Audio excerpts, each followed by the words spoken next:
እና ይኸውላችሁ እንደዚህ ነው እየነገርኳችሁ ያላችሁት። ምን ነበረ ተቋርጦብኝ ነው። በተከታይ ቪዲዮ ይቀርባል ማለት ነው። ሁለተኛ ፓርት ይሆናል ማለት ነው።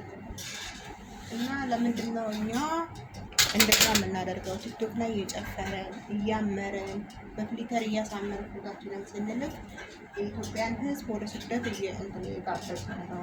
ስለዚህ እውነተኛ ታሪካችሁንም ተናገሩ። እዛ ጋር ስታሳምሩ የምትሰሩትን ሽብሬ ጀምሮ ኩሽና ጀምሮ የምትሰሩትን ነገር ሁሉ ነገር አስተምሩ።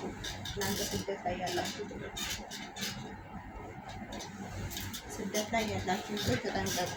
እዛ ጋር ብታረጉት ነገር ትውልድ ወደ ስደት እንዲሰደድ እዛ ጋር የውሸት ማንነት ፌክ የሆነ ማንነት እያሳያችሁ ቲክቶክ ላይ እስኪ እውነተኛ ነገርን አስተላልፉና ህዝቡ አምኖበት ይምጣ። ከዛ ተዘጋጅቶ አይምሮን ዝግጁ አርግቶ የሚመጣበትን ነገር የሚገባበትን ቤት ምን እንደሚሰራ ምን እንደሚያደርግ እንደገና ደግሞ ምን እንደሚያጋጥመው ግልብጭ አለ፣ ስድብ አለ፣ ጩኸት ልጆች አለ። እነዛ ሁሉ አስተምሩ። ይወጣችሁ እህቶች ትክክለኛ ነገር እየሰራችሁ ያላችሁ ስራችሁ አትደብቁ። ስራችሁ አንዳንዶቻችሁ ስራ ይበዛብን ቁጭ ብለን ነው የምንውለው። የኔ ሴትዮ እንደዚህ ያደረገችልኝ፣ የኔ ሴትዮ ብር ሰጠችኝ፣ የኔ ሴትዮ እንዲያደረገችልኝ፣ የኔ ሴትዮ እንዲያደረገችልኝ እያላችሁ የምታወሩት ህዝብን እየጠራችሁ ነው። ለምን እውነተኛውን አትናገሩ?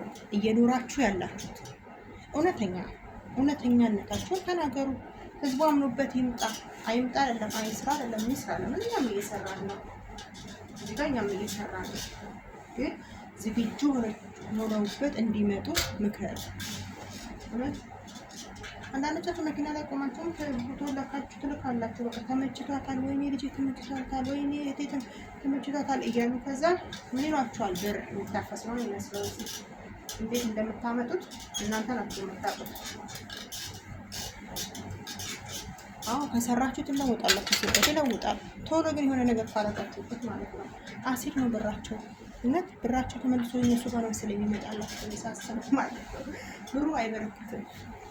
ወር የምታገኙበት ወይ 60 ሺህ ወይ 50 ሺህ ይሆናል፣ ግን ብሩ ሄዶ አይበረክትም።